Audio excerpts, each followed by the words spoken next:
Alors, on parle beaucoup de Ah protéger oui, les personnes à risque.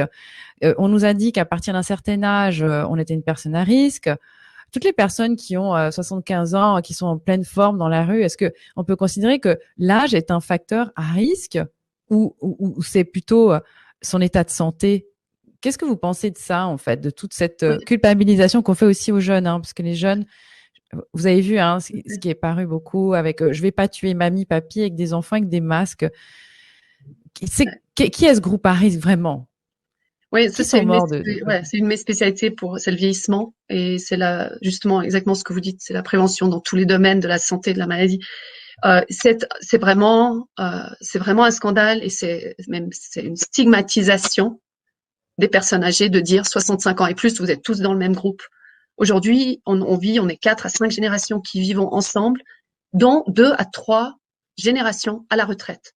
On sait que les personnes qui sont en fin de vie sont plus du côté des 80 à 90 ans que du côté des 65. On le sait. C'est l'espérance de vie qui est juste une moyenne piège, j'aime pas toujours la mentionner. Mais si vous voulez, c'est pas du tout l'âge, c'est les biomarqueurs. Quel que soit l'âge. Alors, Biomarqueurs et c'est aussi, quoi un biomarqueur alors pour les personnes alors, qui savent pas? oui, alors bio, c'est biologique, hein, c'est un marqueur métabolique, biologique. C'est-à-dire qu'on va à l'intérieur du corps et on regarde quel est l'état biologique, euh, santé, maladie, sur le curseur de très malade jusqu'à très bonne santé, puis ça peut bouger, hein, de voir si quelqu'un est très malade, a des polymorbidités. Ça, c'est la première chose, qu'il a plusieurs maladies en même temps, donc plusieurs médicaments, donc des interactions médicamenteuses dans le corps ou alors un syndrome métabolique, c'est pour ça que l'obésité est à risque, quel que soit l'âge, c'est que ce syndrome métabolique est une usine à gaz, c'est des inflammations chroniques continues du corps, et que si un virus vient comme ce virus-là, qui a en particulier attaqué l'hypoxie, enlevé l'oxygène dans la circulation, les cellules soldats, elles n'arrivent pas à se mobiliser, c'est trop difficile.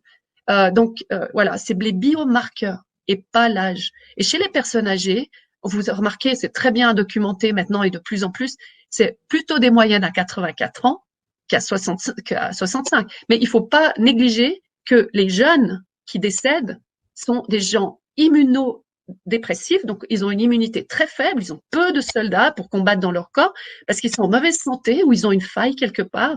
Et par exemple, l'obésité aux États-Unis, il y a eu ou alors ils meurent parce qu'ils sont maltraités. Donc, vous voyez, c'est soit les biomarqueurs, soit maltraités. Et comme par hasard, les décès chez les personnes âgées sont arrivés dans les maisons pour personnes âgées de retraite. Et dans les maisons de retraite, c'est là où c'est très médicalisé, où les personnes Alzheimer, elles sont à une année, 3 mois de leur décès. On sait que c'est là que les personnes sont le plus à risque de tout.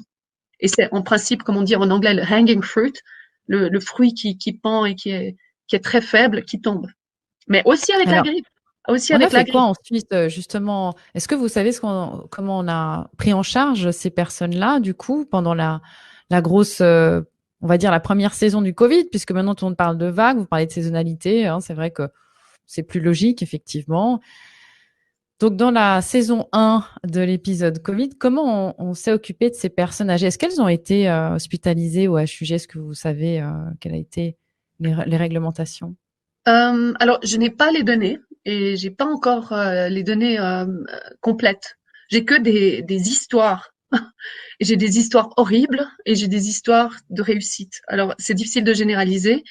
Il y a des maisons de retraite qui sont très conscientes et qui ont pris des très bonnes mesures assez rapidement, puis il y en a d'autres qui ont attendu parce qu'ils comprenaient rien.